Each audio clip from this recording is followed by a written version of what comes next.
Hello, all, and welcome back to a new episode of Movies and Us, a weekly gathering place filled with conversations about movies, stories, and connection. My name is Jennifer Hahn. And I'm Sarah Callan. And today we are going to be reviewing Robert Eggers' The Witch. And guys, we couldn't review this movie without having Britt here on the pod. I'm back. Yes. Britt, do you want to introduce yourself? Yes, hello. Thank you both so much for having me on again. This is third time, and I'm so thrilled to be back. I just adore you both. I adore this podcast. I'm Britt. For anybody that doesn't know me, I am one of the co-hosts of 1001 by 1, along with the wonderful Joey and Adam, where we review books, not books. We definitely don't review books. We review movies from the book, 1001 Movies You Must See Before You Die. We analyze them, we discuss them, and then we decide whether or not we think they should be in the book. We've also added in a couple new things where we're taking movies that aren't in the book and seeing if we think they should be in there and what they should replace. So we've got some fun things coming up. It's our third season together and the sixth season overall that we just started, which is kind of wild. But yeah, so it's chill. It's good. We're having a good time. That's wild. How many films have you gone through out of that list? Or are you just kind of like, no one's keeping track? We're just... Oh, Adam 100% is keeping track. Okay. That is not... I'm a personality hire, so I definitely don't keep track of that kind of stuff. But I do know that with this current season, and we're on the March 20th now, not to give it too much away to people, but we are scheduled out through July 2026 at this point. So we got a lot of movies ready to go. So we're going to be around for at least another year and a half, hopefully. You guys are so on top of it. It's wild. I'm like, I hope the Earth is spinning in 2026. You know what I mean? Right, exactly. I mean, we're still on the same axis. Gravity still works, hopefully, you know? Oh, well, we're so excited to talk about The Witch with you. I mean, this is a film, I don't know, Sarah, if you've seen it yet. I think not. I think we both hadn't seen it yet. Yeah, and if y'all were listening to our Nosferatu episode, I think we talked about The Witch because Britt is like the biggest fan of witches, so knowledgeable, and also such a Robert Eggers fan. So obviously the combination of those three, we had to do it. So here we are a couple of weeks later. We're going to get to talk about The Witch with Britt, which we're so, so excited about. This is the right way to do it. I'm so glad we actually hadn't seen this movie yet, Sarah, because now we get to do it with Britt. I am so excited for you both. Well, I'm also a little bit nervous because it's like, I love this movie, but I also appreciate that it is not for everybody. Like a lot of Robert Eggers movies, like if you don't like it, I will not hold it against you. But I am going to try to put forth reasons why it's fantastic. I have them listed. Oh, well, we'll reveal our thoughts about the film shortly. But Sarah, do you want to kick us off with an IMDb summary for The Witch? Sure. An isolated Puritan family in 1630s New England comes unraveled by the forces of witchcraft and possession. Mm-hmm. They indeed unravel. I unravel fully. Just a little bit. Just a tiny bit. Just, some threads come apart, perhaps. Right. It's a little uncomfortable. Yeah. Let's start off with our one-sentence summary in Movies and Us tradition. Britt, as our guest, do you want to share your one-sentence summary for The Witch? So I have two, and I hope that's okay. I just could not choose between them. So my first one is, it's easy to blame teenage girls for familial failings when the patriarchy is at play. And after a day like that, who wouldn't want to sign Black Phillip's book? Let's be real. Yeah. We'll talk about it later, but he gives a fabulous value proposition for this. You know what I mean? Like, he lists like 3 things on that list, and I'm like, yes to every single one. Great choices, Black Phillip. Also, that fit. My God.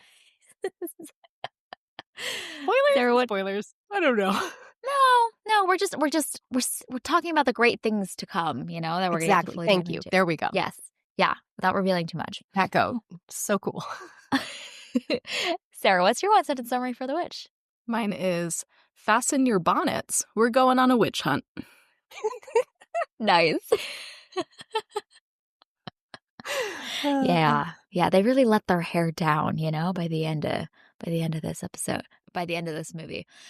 My one sentence summary is girls just looking out for girls. Legit. Yep. Love to see it. Yep. We love to see it. In. Okay, well, let's start off with our high-level thoughts about The Witch. We won't spoil anything yet. We're going to give a short little section here where we talk about our general thoughts about the film. Obviously, we know where Britt stands with this film. So we'll do some reveals with Sarah and I's feelings about The Witch. And then we're going to give a spoiler and dive fully into this movie, which will be great. Well, let's maybe start with you, Britt, especially this latest viewing. I don't know, you probably have this like on loop in the background of your life, you know? I mean, I've seen it in cinema 3 times. Like, I did go to see this originally when it came out. Wow. I went with my best friend Katie. She gave me this amazing mug while we were sitting before the movie that says fucking magical, and it has a unicorn on it. So I was pretty excited about it. And we both were just kind of blown away by this film. I was a fan of folk horror before, but I really started to dive into it because of this movie. So I owe a lot of, I guess, my personality as a 35-year-old to this film. I've always been interested in witchcraft. I've always been interested in witches and folklore. And this just kind of lit something inside me that reminded me that that was a part of my being. And it's just like taken off since. I also must confess, my sister was a history major, and she specifically studied she wrote her thesis on the Scottish witch trials and its relation to King James for her like final thesis. So we're like a big witch family. I called her before this just to kind of discuss my own thoughts, and she was like, well, I just know about the Scottish witch trial. And I was like, this movie, that all came down from that. So yeah, we're good. So it's kind of in my blood. Kind of in my blood. Also, her husband is a descendant of somebody who survived the Salem witch trials, one of the only men to survive. Yeah. So it's really, truly in my blood. Well, not my blood. Truly. I guess he's not related to me by blood. That would be weird. But in my family. Yeah. Wow. In the family. Runs deep. I didn't know that this film was the thing that was like really the thing that ignited and launched you into the full obsession. It reminded me of how much I enjoy these kind of films because for a while I was getting really into just, other things. I was allowing myself to go down very much like a techno-gore rabbit hole, and a lot of really intense body horror and a lot of really just intense films that made me feel a lot of feelings, like New French Extremity. And then when I came back to this, which is a much quieter film, a lot of it's there's a lot of implications of what's happening, but we're not necessarily shown everything, which I really appreciate. It reminded me that like quiet horror is actually where my heart lies, and it still is where my heart lies. Like last night, I watched Starbaker, and it just made me happy because it's where I love to live. My husband kept looking back in our back bedroom and was like, "Are you done? Can I come in yet?" And I was like, "No, not yet. You won't like this." That's how we live our lives.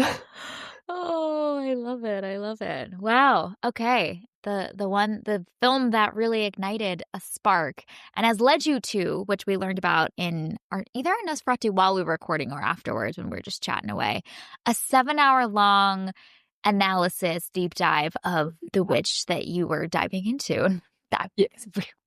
Yeah. It's really good. It's on YouTube. It's very easy to find, and it has like 2 hours of witch history before he even dives into the movie itself. So fantastic. I highly recommend it. I did rewatch it for this just because it's fun.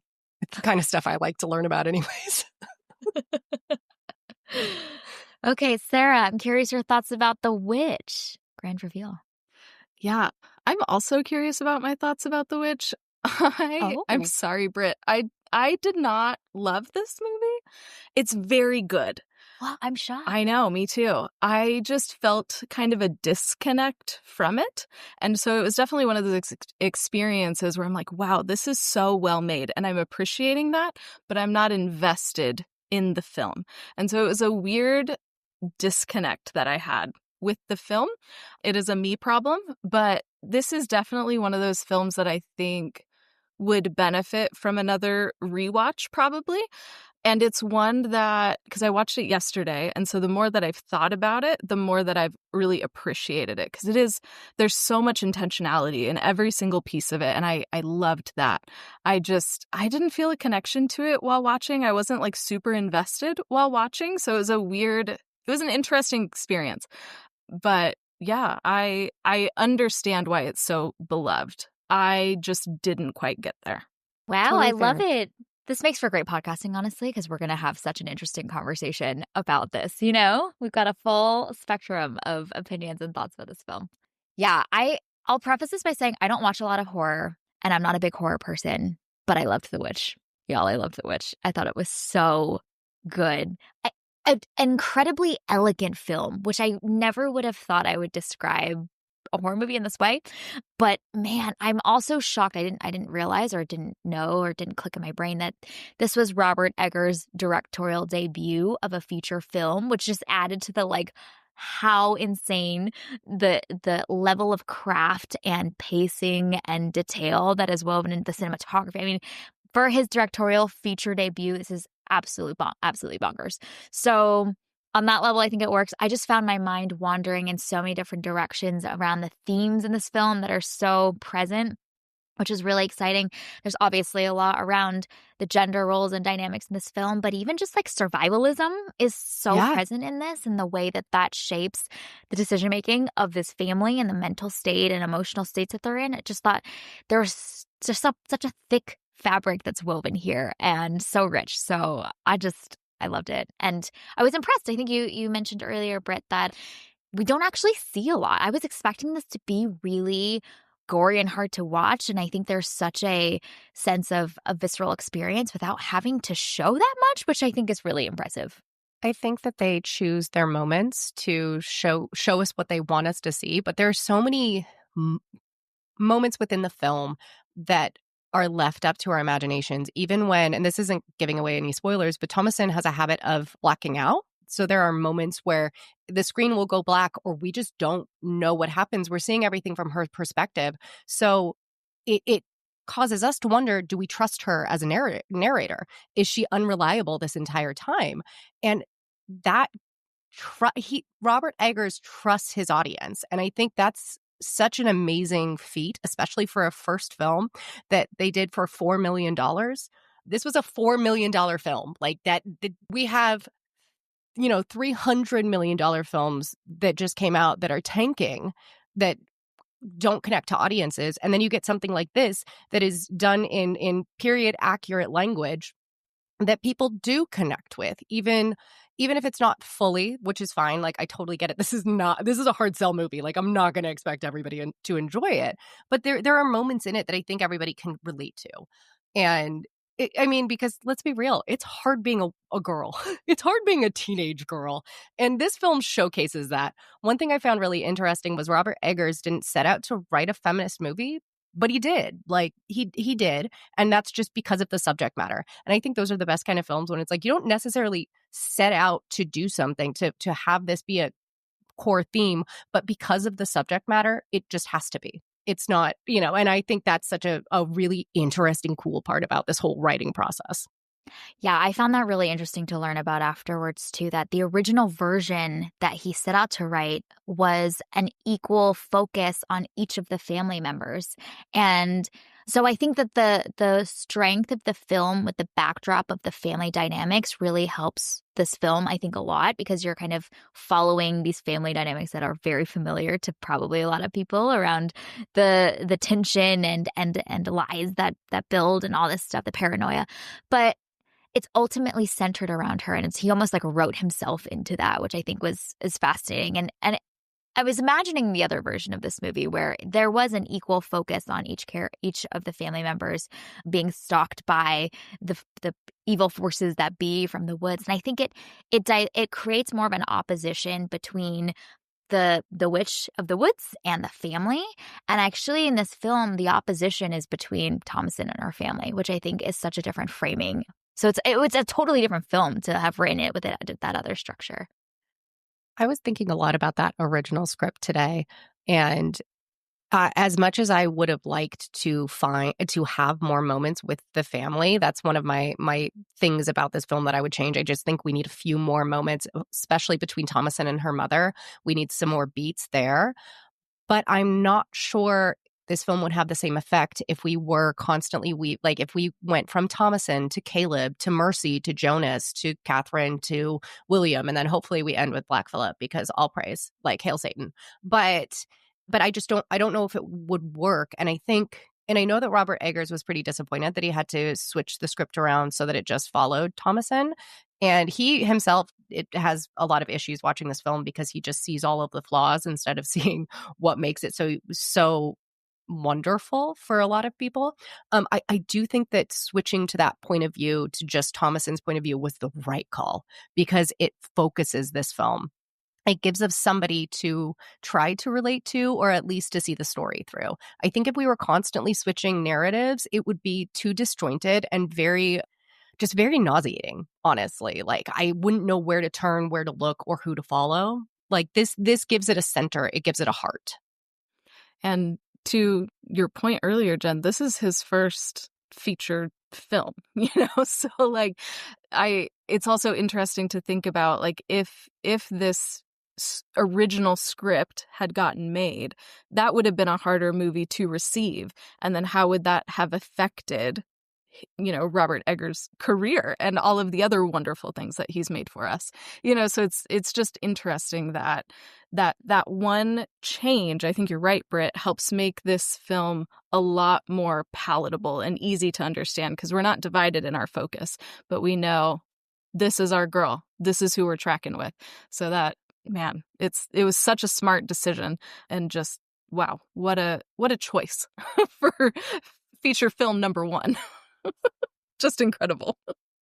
I'm shocked this was greenlit at all. Like, let's be real. This is a folk horror period piece at a time when I would say that this really caused a resurgence in the folk horror genre. So this was not the type of film that was coming out. I think we probably got Blair Witch, the kind of requel, around this time, maybe a couple years later. And that would be the only thing around, like, potentially before this that would have come out that people might have considered folk horror. I mean, there were plenty. There's lots of folk horror that came out. Don't at me, people. But this was a very mainstream one that did, like, after this film, there's this resurgence of this whole incredible genre. And I'm just, who signed off on this? I love you. Thank you. Thank you for signing off on it, because I'm shocked. I'm shocked. And I'm sure it's because they realized he was such a specific director. Like, not everybody can do this. And I'm like, I don't want to see his version of some other films. Like, he could not do a Barbie, right? But he can do The Witch, and I'm happy with that. Yeah, and he shouldn't try and do the Barbie. Like, right? Yeah. You found what you're good at. Stick to your niche. We love it. Please keep going. Don't ever change. Oh my God, but I would love to see it. You know what I mean? I mean, the man's going to go deep. He's going to hate the research process. I'm so sorry to him for having to like. He really does like research, though. So he could really get into that research. I don't know. Like, I'm not sure I'm here in for general. Robert Eggers' Barbie. I think his Barbie is The Witch. Yeah. Okay, well, let's give a spoiler so we can dive fully into this film if you haven't seen The Witch yet. It came out in 2015, so it's now 10 years. And so go watch this movie. Listen to the rest of our conversation. It'd be well worth your time. All right, let's dive fully in. Yes. We have full free reign now. What are some of the big moments, big things that stood out to you? Okay, so I do have a question for both of you. What's your relationship with folk horror, if you have one at all? Yeah, I was going to say my relationship to horror is like crumbs compared to the way that people are like knee-deep on the horror piece, because I'm just a big baby and I get scared easily and images are seared into my brain and I can't do it. So there is nothing wrong with that. Very little. Yeah. That's my husband. Like, yeah. For me, horror is super cathartic. I'm able to work through my emotions with it. For him, it just makes him upset. Like, he just gets really, really upset, and he doesn't understand why he has to sit in that feeling. He's like, if I wanted to be upset, I would just read something that makes me upset, or I could just look at the news. Why do I need to see it in front of me? So people process things different ways. Yeah, totally fine to not be into horror. Like, that's, I'm the only person in my family that is, which is surprising considering how much I love it. Yeah, I'm also not a big horror movie person. I will watch horror. I'm not opposed to it, but I haven't watched a lot of like folk horror type stuff. So this is newer for me, but I will watch horror movies. I do enjoy some horror movies, but I'm not a big horror person.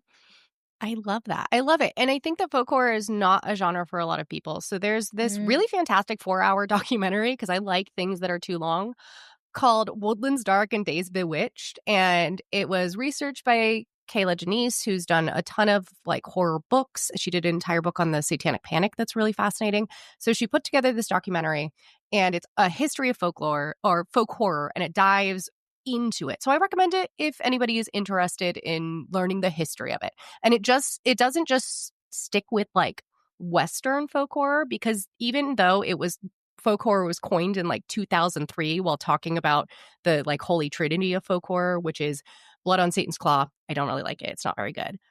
The Witchfinder General, I have very complicated feelings about it, but I really love it. And The Wicker Man. Like, who doesn't like The Wicker Man? Lots of people, but it's really good, so go watch it. It was coined talking about those three films, and those are very British films. And so it came out of England, but it's not just English. It's not just European, Western European folklore. It is all encompassing. Like, we have Kwaidan from Japan. I wrote a couple down just to make sure that I remembered them all. I have to go through my 15 pages of notes. It's only 9, I promise.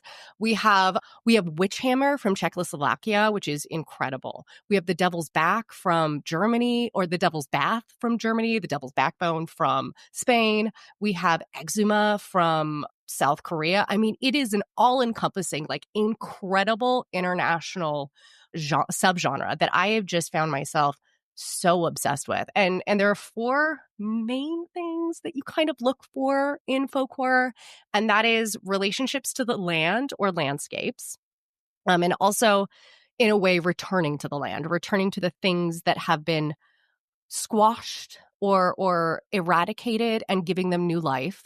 It's about skewed moral beliefs in one way or another. It's about happenings or summonings of some type.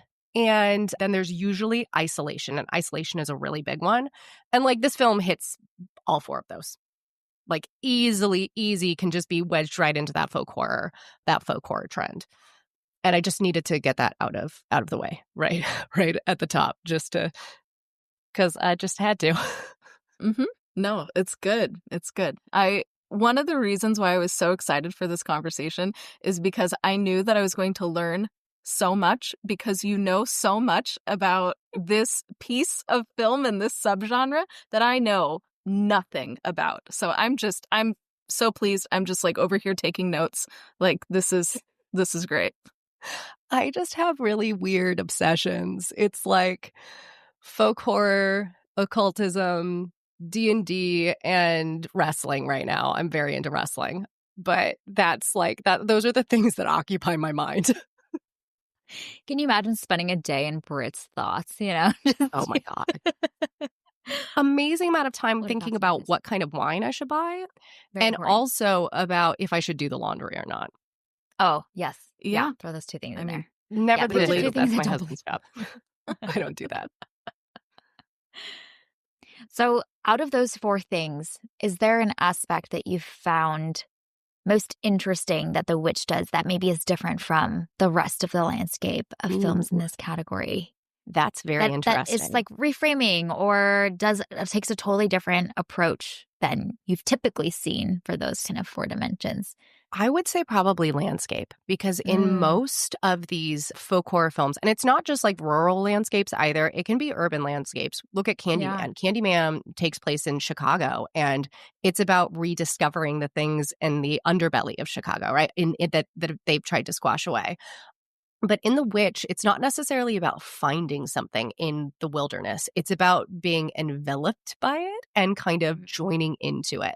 So I said earlier, I watched a movie called Starve Acre, which is on Shudder. It's pretty good. I really like it. I gave it a 3.5 out of 5, I think, because it didn't go quite far enough for me. But in it, they're unearthing something that's been hidden away below the ground. And a lot of these films do deal with unearthing something, and that's what is released because the earth has trapped believed it. And in this, they don't have to do that. It's already there. And I think that's a really fascinating way to go about it, whereas they kind of encroached on this territory that's hallowed, right? Like it's not good. And that's why this, whatever it is, this malicious force, but is it really malicious? We don't know, is coming to them. At least, and we don't even know if it exists, right? We don't know if the devil is real in this or not, but they believe it, which is what makes it real. And I think it's great that nothing has to change in the atmosphere, like, or in the landscape. They don't have to tear down any trees. They don't have to, like dig up a grave out of their basement in order to find whatever's happening. It's just existing there in the world. And they're kind of brought into this, I don't know, this purgatory that's eating them alive. And I love it. It just fills me with joy. Eat those I love how, like, Britt Protestants has alive. a whole like set of thoughts, and then it just ends with like, and I just love it. Okay, I just love it. I'm very It's so great. eloquent. I love it. Well, what I found really interesting about this film, which let me know how this stacks up with the rest of the landscape, and if it's the Robert Eggers interpretation of this. But I love what you said, which is that we don't know if it exists or not. There's actually no significant evidence that something is happening, or are they envisioning it and it's in their minds and it's something that is existed between them in their relationships, which is this paranoia, this mistrust, this broken relationship, and something has breathed on it where that doubt and that paranoia has now had room to just fester and grow and multiply. So in a lot of ways, like, their foe isn't what's in the wilderness. Their foe is like the worst parts of human nature in each other coming out and tearing them apart in the relationship. And some of it might not even be real. It might be imagined entirely or projected onto each other.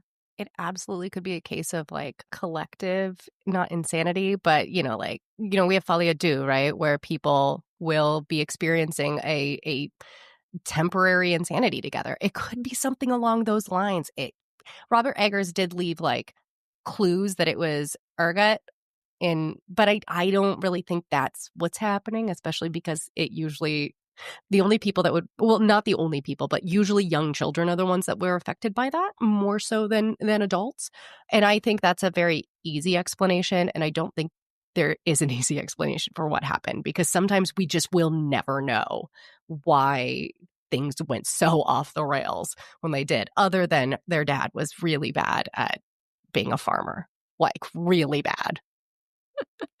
Yeah, but I love that there is that option, and I feel like there's a lot of movies where they'll try and do that, and they'll try and be like, oh my gosh, there are multiple interpretations of the film, and that's really hard to pull off. Sometimes they try that and it's like, no, that's just confusing, or that didn't work.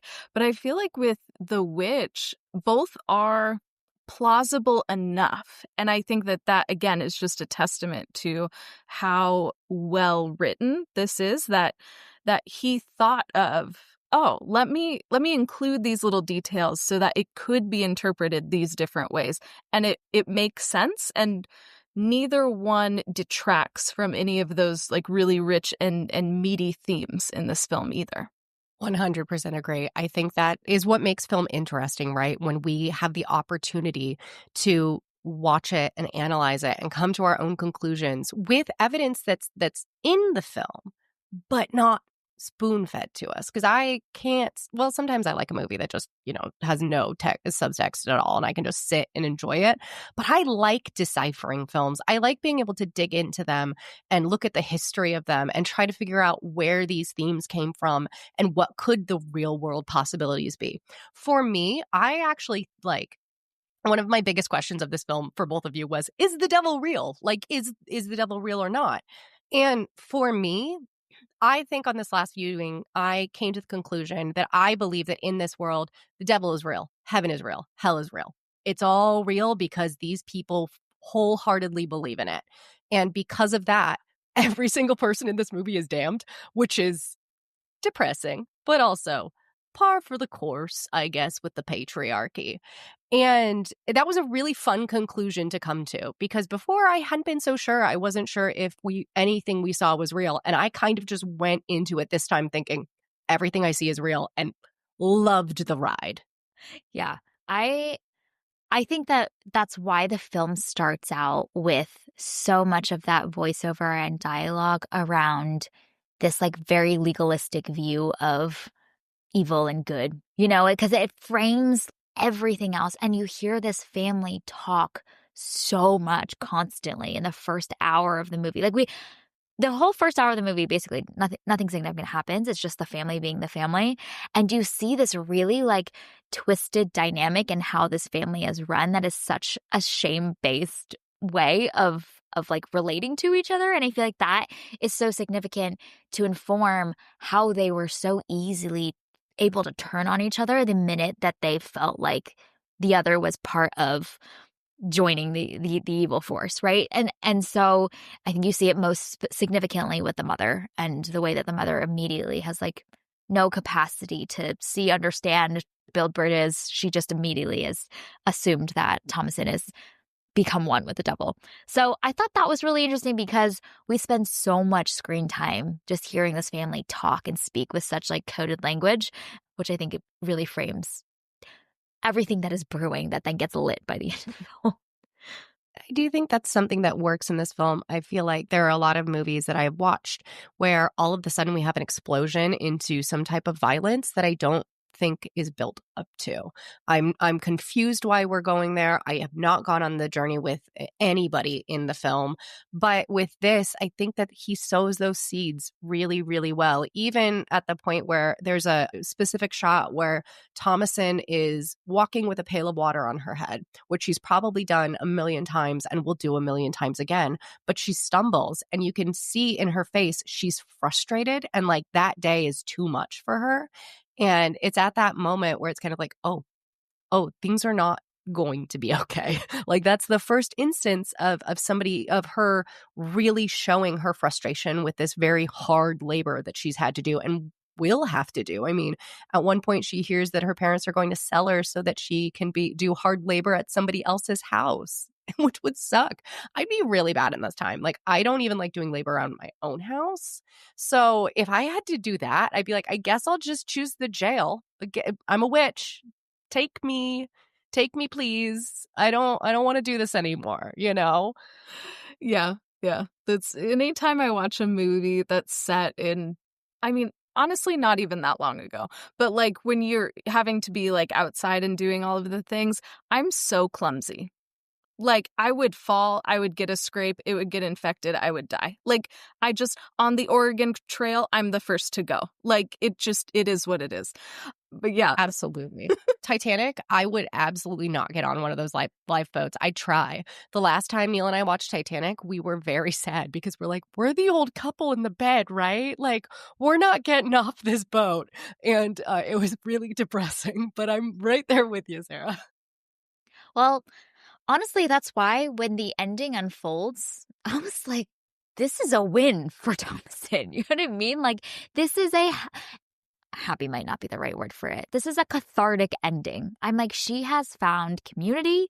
She has found a place where she can be free. She has agency now. She has made choices for herself.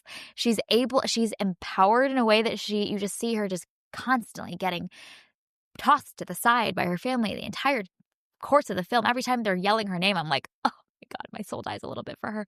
So I thought that was such an interesting like feeling to have at the end. Like it theoretically in my brain, I'm like, oh my gosh, she's become a witch. But honestly, I'm like, this is so cool. I love this for her. This is awesome. Unexpected. I did not expect to feel that way at the end of this film. Didn't know what journey we were going to go on, but I did not expect to feel like, yeah, she becomes a witch at the end. So would you call this a good for her movie then? Which is also a subgenre of films. There's a subgenre that's called Good for Her, and it's like a femme-presenting protagonist that is taking down a systemic issue affecting her, and then she comes out on top.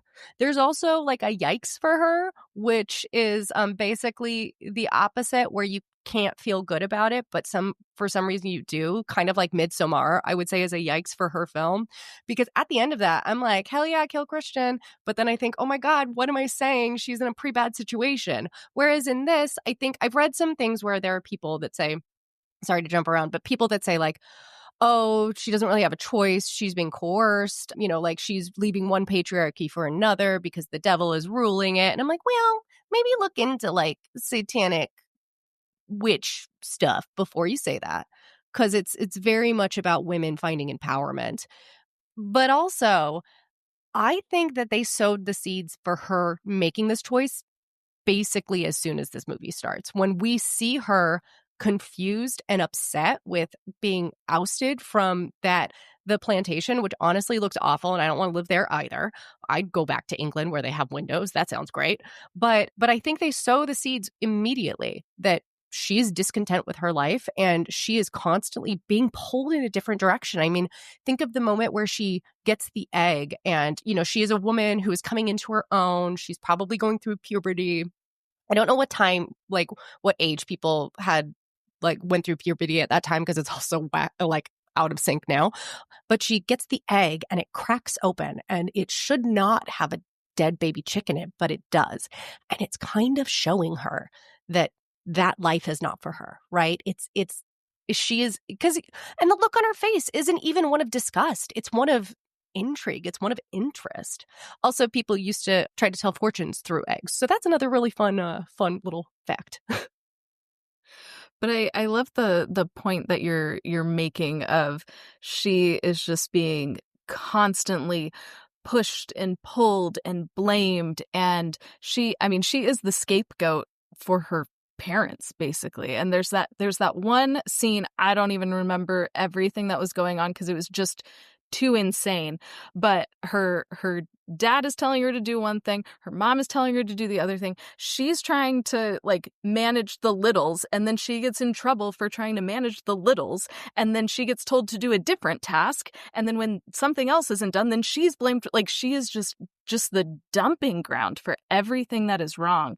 And so I think all of those little things all throughout the film. So then when she's finally free of her family, which is just an awful thing to say, but she really is free, you do feel that sense of catharsis of like, oh, okay, well, I mean, things are not great, but at least it's not that. Yes. Again, why would she choose not to sign Black Phillip's book? There's no reason. If she didn't at the end, I would say this is a false movie, because the whole movie was proving to her that God did not give a shit about her or her family at all. He was gone off somewhere else, because very obviously in this movie, God is a he. That's obvious. And he just doesn't care. So why wouldn't she go with beautiful Black Phillip with the most incredible buttons I've ever seen, and have butter, have a pretty dress, fly through the air? Like, that sounds incredible. Do I want to know where that's made? No, I don't want to. I don't want to know how she gets in the air. I don't want to think about the fact that it's probably her brother and sister's innards that are make her fly. But I'm still in. Like, that's the really fucked up part. I'm still so in, even knowing that every single thing she has done to get here is awful. I still want her to do it. I still want her to fly with the witches. Yes, precisely. And she gets to now, as Black Phillip says, live deliciously. My homegirl, my 3-year-old nephew to say that. It makes me so happy. He'll say live deliciously. And he'll say, well, he can't say wouldst thou like the taste of butter. He's 3.5, but he would say, would you like butter? And I'm like, yes, thank you. I love butter. Starting him young. Yeah, he's scared Already of everything. quoting The Witch and doesn't even know. I love it. There's no way he'll ever watch it, but I appreciate that he'll say it. Yeah. Yeah. And I think the isolation is really interesting and makes that ending scene also really cathartic, because I'm like, oh my gosh, girlfriends, other friends, people, other humans in a circle, communing together, moving in unison. Like, there's a sense of belonging that she's never felt that finally she gets to experience too. So all that time throughout the film where we see this family by themselves with no one else around them, this is also filling something in my soul for her. I'm like, oh, yes, there's people now. There's community. They've been craving this. So, not to get into super disturbing areas, but I think we've got to talk about the implication of incest. I think it's really important, and I personally think it was handled very well.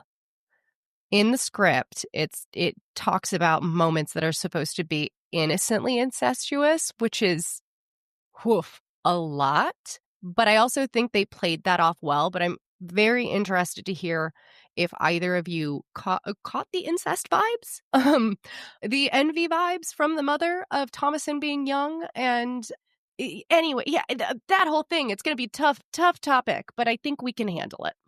So, incest talk. Let's go. Well, I think it's like minute 6 of the film, maybe 8, where there's just a POV shot from brother of sleeping Thomasin. And I'm like, oh, I know what kind of movie this is now. Why would I ever doubt Robert Eggers? And I think that's key because it puts our minds and frames so much of the rest of what comes from that lens. And that moment is so clear that, you know what I mean? It's hard to miss. And for everyone that doesn't want to, I guess, like, ignore everything else that comes later. But for those that want to lean in and see that, I think that, like, Robert Eggers is very clearly guiding, directing, and drawing us in that direction from that very clear shot from, like, the 6th minute of the film. Yeah. It seemed very obvious to me. I was really picking up on that. And obviously, like, that feeds into the discomfort of it all, the dysfunction of this family, and that isolation too, because, like, they're the only ones.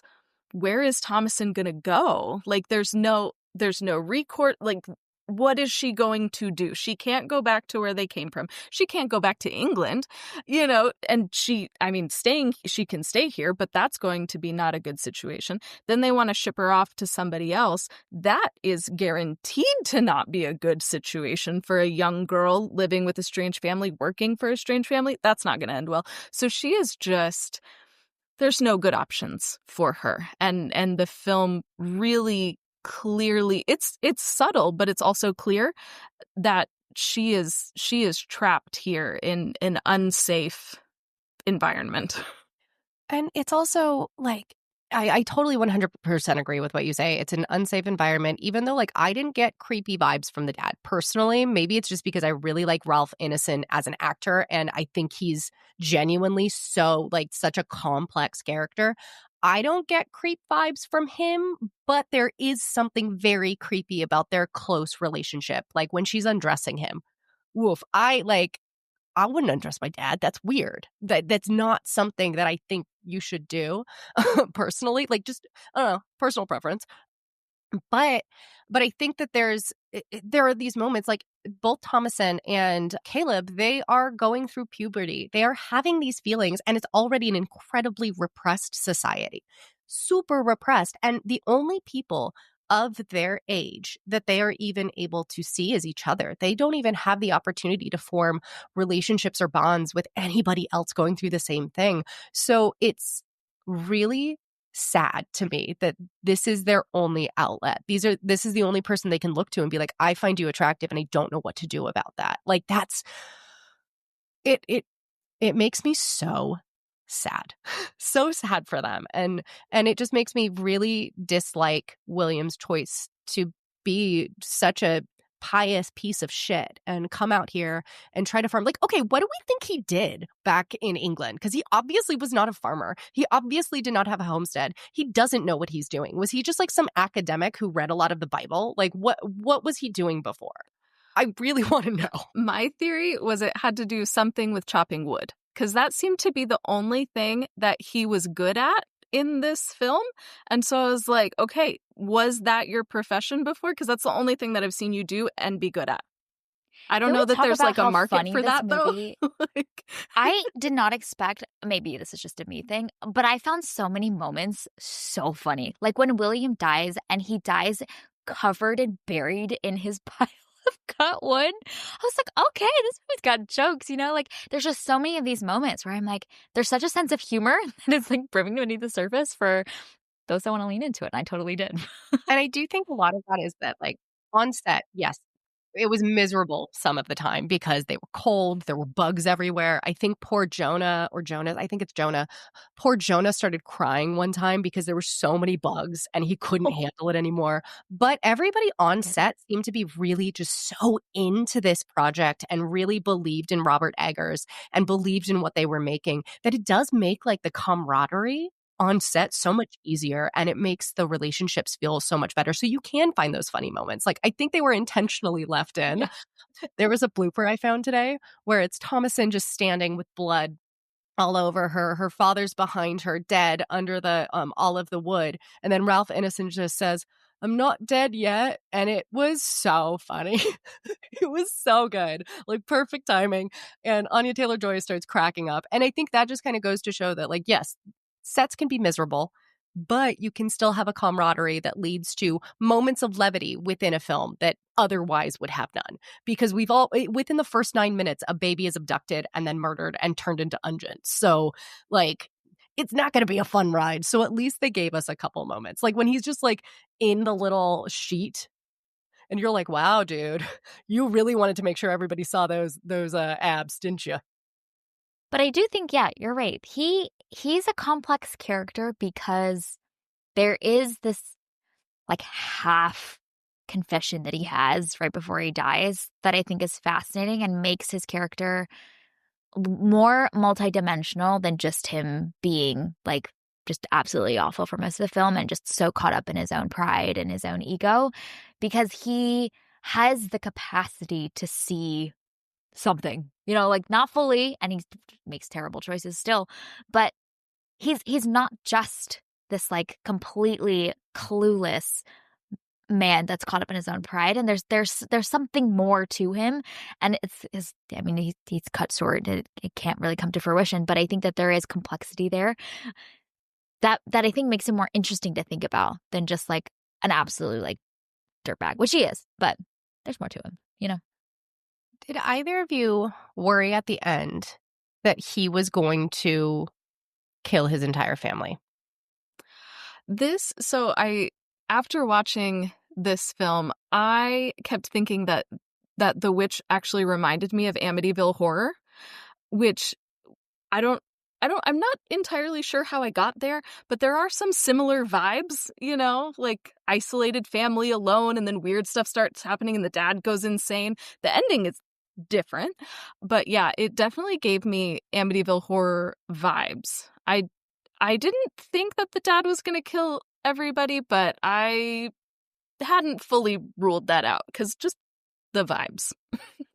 I've heard people talk about how they're like, oh, when he finally gets gouged by, Charlie, who plays Black Phillip, who apparently was awful, like just totally terrible to work with, unless you ask their handlers, and their handlers were like, no, he was amazing. So I think he probably was pretty bad. Somebody was like, when he died, I felt really happy because I was like, oh, thank God he's not going to kill his family. And I personally really just never thought it was going to go there.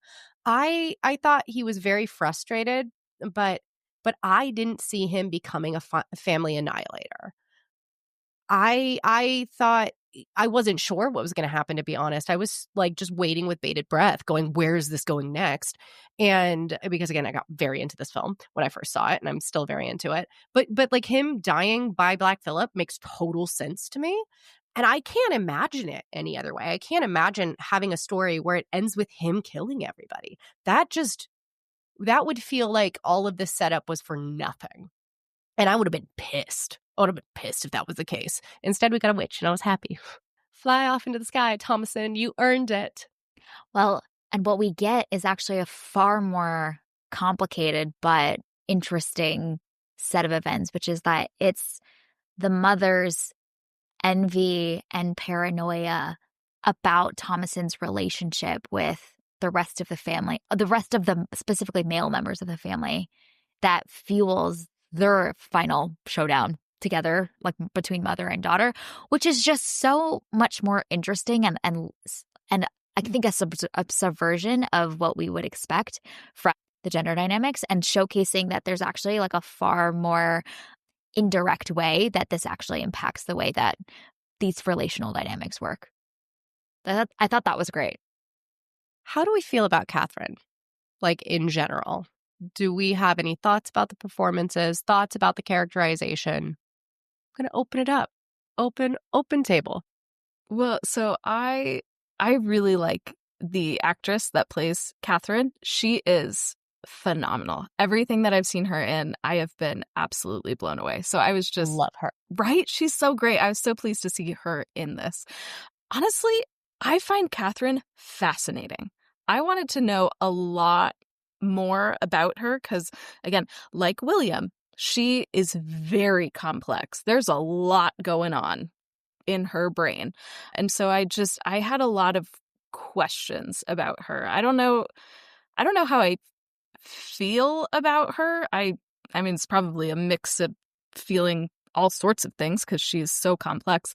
But yeah, she was fascinating to me. A lot of the scenes that I was like particularly interested in centered around her. So that final showdown between her and Thomason, so fascinating. I honestly haven't stopped thinking about that scene. Like, that is the scene for me in this film, is that confrontation between them. And there's so many layers to that confrontation that there's so much to chew on in that alone. But yeah, I think Catherine is just as complex as William and just as unlikable as him. But then there's also a twinge of, sympathy, maybe? I don't know, man. There's a lot going on with her. I think there's moments of tenderness with her, moments that you realize that she is this mother. And like at the time, people weren't really supposed to bond with their children very much because children died so young. Like, I think it was until like the age of 5, they said, like, try not to bond with your kids because they're probably not going to make it. And like they say in the movie, this couple had never lost a child before Samuel, ever, which is really wild and unheard of. And so I think that even though I feel like sometimes she's a very absent mother, even when she has all of her children, because I'm like, don't tell Thomason to go mind your kids. Go mind your own freaking kids. She's doing stuff. But I think that there are moments of tenderness she has, at least with some of the other children. There's only one moment of tenderness that I can really see with Thomason, and that's when they're leaving and she's like holding her hand and singing a hymn with her on that rickety wagon that I kept thinking, everyone's falling off that. Nobody's staying on this wagon. And I feel like for me, when I was thinking of things that didn't work in this film, which, like, let's be real, everything works for me and I love it. But I wanted more Catherine. I think we needed, I wanted a scene between her and Thomason that showed that she did genuinely care about her daughter at one point.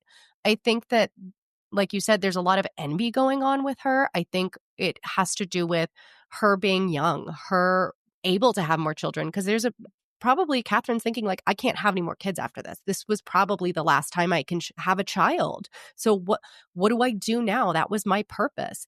I think that also we have to think about that weird dream she had about God, about Jesus. That was very much like, oh, you had a sex dream about Jesus. That's what this was. But in this repressed world, the only person that she could put these feelings onto is Christ Almighty, which, my God, that's got to fuck with your head. And so I think, like, there are those complexities there. It is in the script and you can see it. And both Anya Taylor-Joy and I believe her name is Kate Dickie, but I could be wrong. Yeah, Kate Dickie. They are going for it, and I believe those moments. But because those moments are so poignant, I want more of them. I want to see Catherine as the nurturing soul that she probably was at one point before, like, her husband obviously took her away from the things she loves, including her father, took her away from the comforts of life, basically.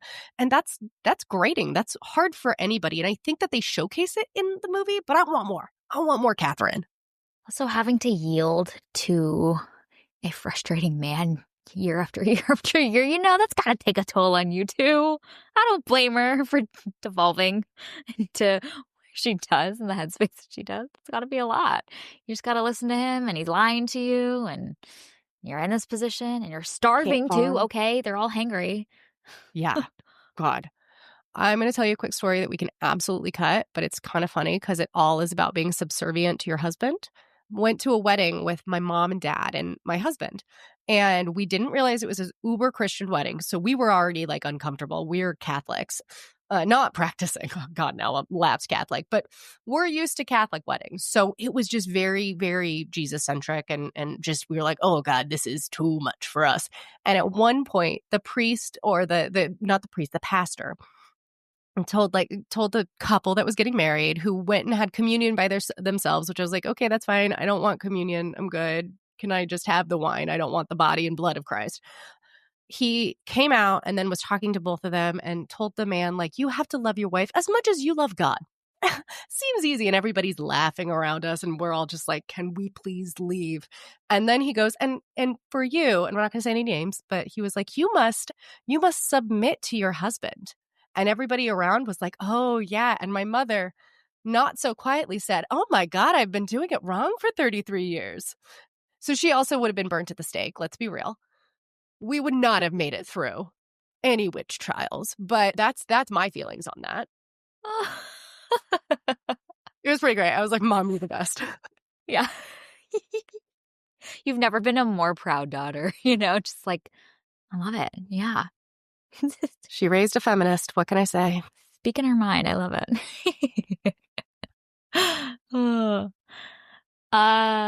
That was great. That was such a great little side. We don't have to keep it. I just needed to say that story after talking about subservience. Okay. Any other last thoughts about The Witch? Time has flown, y'all. Crazy. So many, but I'll just email you my notes. Yeah. God, what? I know. I don't know. You guys talk first, and I'll figure out what I want to be my last thing. So one of the things that I thought was interesting, and I wrote it down, is I think it's when William and Caleb are going in the woods the first time and doing their trapping business.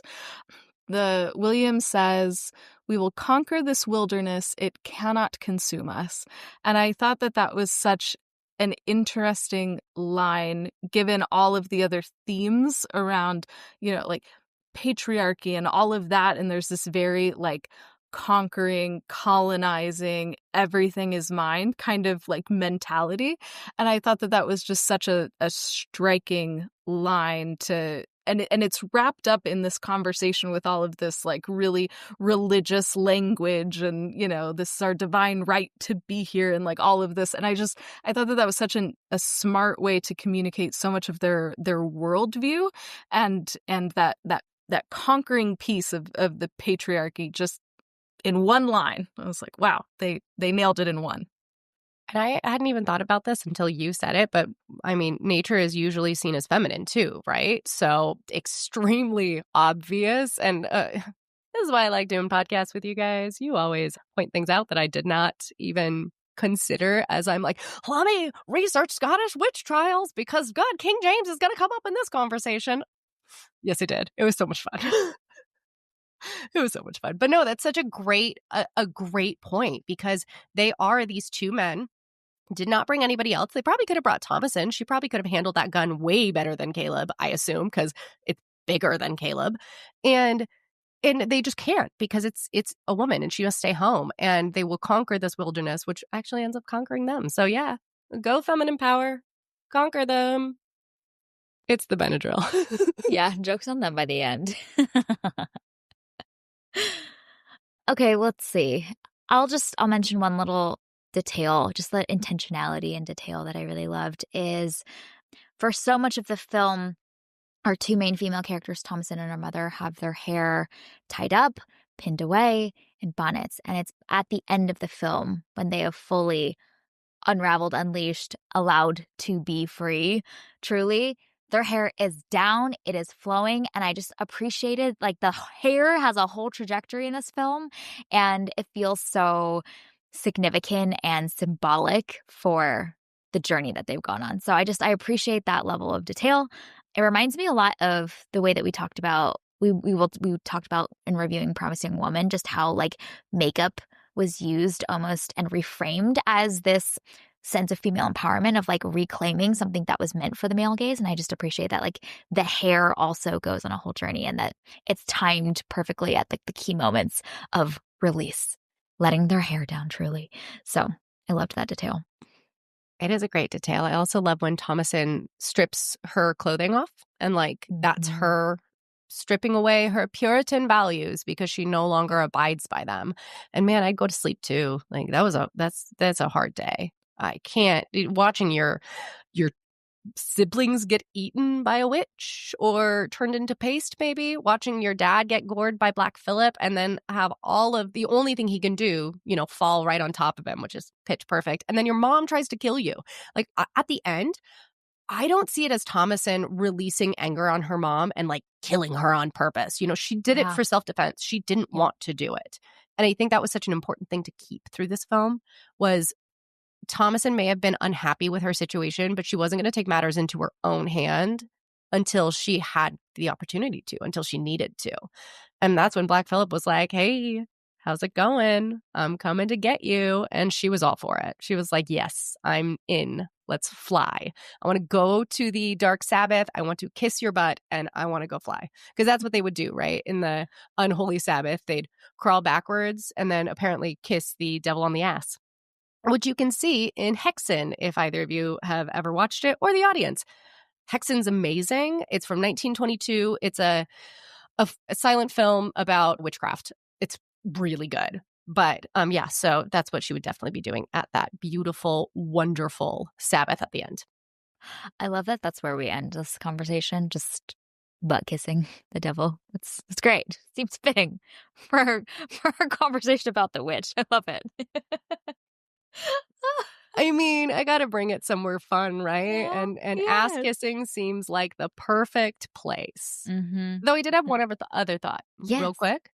I think it's really interesting that nothing happens in the house until Caleb comes back and regurgitates that rotten apple. And I feel like that is the moment that signifies, like, Thomasin's had these things happening to her all the time, but she's never brought it into the house. And there's something about it being Caleb, who's definitely the favorite child, right? Everybody loves Caleb. Him being the one that kind of puts the rot on the rest of the family. Like, everything happens after that moment. And I kind of love that. I think it's really pitch perfect. I feel bad for Caleb. Like, he doesn't deserve what happened to him. I also, like, how did he perform that monologue? It was right wild. And I know that, like, Ralph Ineson and Robert Eggers worked with him, and like he had no idea what he was saying, like no sexual connotations, because that's obviously like he's a child. But apparently they tried to make him like realize, like, what do you feel in soccer? Like, if your team wins in soccer, that's the elation that you need to get to. And it worked. It worked really well. It did. Right?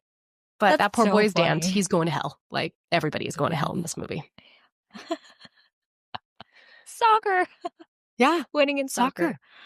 That's adorable. Who knew? Who knew? I'm not going to be able to watch that scene. I think that's hilarious. Got to do what you got to do to get it worked so well. Yeah, it really does. I'm buying everything that he's put down. So well done. Yep. No, truthfully, I'm so happy with this conversation. It's been lovely. Thank you both for going down this journey with me. Love it. This was so fun. Yeah, Britt, thank you so much for sharing all of your knowledge. Drop notes. I feel like we've probably scratched just the surface of all you know about this topic, but even just the pieces that you've been able to share with us has been so rich and valuable to deepening our understanding of this movie. Thank you. Well, just thank you both so much for having me. I mean, like I said before, I love the show. I think you both are just the best. And this has been so much fun. So I just appreciate another chance to chat movies with you both. Yes. I think you need like a 12-hour solo pod, like seminar about the witch and folk horror. I think that's in your cards at some point. Well, it's really funny because I've been talking with our friend Andrew about how I really just want to do a podcast about horror and like specifically talk about folk horror. And I was like, but I couldn't do it every week. So I've been like thinking about the idea of like choosing a folk horror movie, bringing on a friend, doing it even just like monthly or bi-monthly, like not very often. But we watch a folk horror movie together and then we talk about it and talk about the themes because I just love them so much. Again, we can cut all that. That is not necessary. But that's just, I love it. It's just so fun. No, you heard it here first. People want it, Britt. It's just, especially like your passion for something is contagious. So like when you need to share that with the world, you know what I mean? Oh. So we're going to be here. We're going to be waiting for it. It's Thank going to you. be great. And it doesn't matter what the cadence is, content out there. See what happens. Do it for fun. Put it out there when All I'm right, done. well, Britt. Yeah, that's the other factor of all of this. Britt, where can people find more of you, connect with you, hear all of your thoughts about movies, life, all the things on the interwebs? Well, like I said before, I'm a host of 1001 by 1. We release bi-weekly full-length episodes. And upcoming, we have an episode on Dogtooth, The Unknown, Fury Road might be out by now, and also Whiplash. We also do director rankings. The last one we did was a Wong Kar-wai ranking that I think is pretty good. It's a 3-hour episode, though, so like buckle up. And we also are doing bi-weekly shorts called 1001 by 1 by 3, where we take a movie that's in the zeitgeist, something that is new or relevant or one we just really like, and we'll talk about it, do a couple of brief points that we like, and then each give a list of 3 about a theme related to that. So recently we did Red Rooms, and we gave 3 courtroom dramas that we really enjoyed. Next we're doing Flow, and we're going to do disaster movies or apocalyptic movies that we enjoyed. And then we're going to do Mickey 17, which will be fun for me. Can't wait to hear that combo. Yeah. And then we're gonna do like favorite duos or favorite dual performances. So yeah, you can find me there. We're at 1001 by 1 on Letterboxd. Well, actually, I don't even know if we're on Letterboxd. I think we're on Letterboxd. That's not my account. On Blue Sky, on Instagram, on X, even though that's a trash pile. And then for me, I'm at Britsby Hobnob on Instagram, on Letterboxd, on Blue Sky, and please come find me. Ask me for a weird recommend. I'm happy to give it to you, and I'm happy to talk movies at all times. I love them. Yes. Awesome. We will include all of those links and goodness in the show notes. Go follow more of Britt. She's just like a burst of happiness on your feed. So that's what you need that in your feed. Oh, thank you. Okay, well, our name, Movies and Us, sums it up. We're all about movies and the powerful ways we connect with each other and the world around us. This podcast is about all of us and our shared stories. So everyone is welcome here, and we're so glad you spent time with us today. You can subscribe to this podcast on Spotify, Apple Podcasts, or wherever you tune to your favorite shows. Drop us a rating and review, letting us know your thoughts about The Witch. You can connect with us on Instagram, Threads, and Blue Sky at Movies and Us Pod, or email us at moviesandUsPod@gmail.com. We hope you have an amazing week, and we'll talk again with y'all very soon.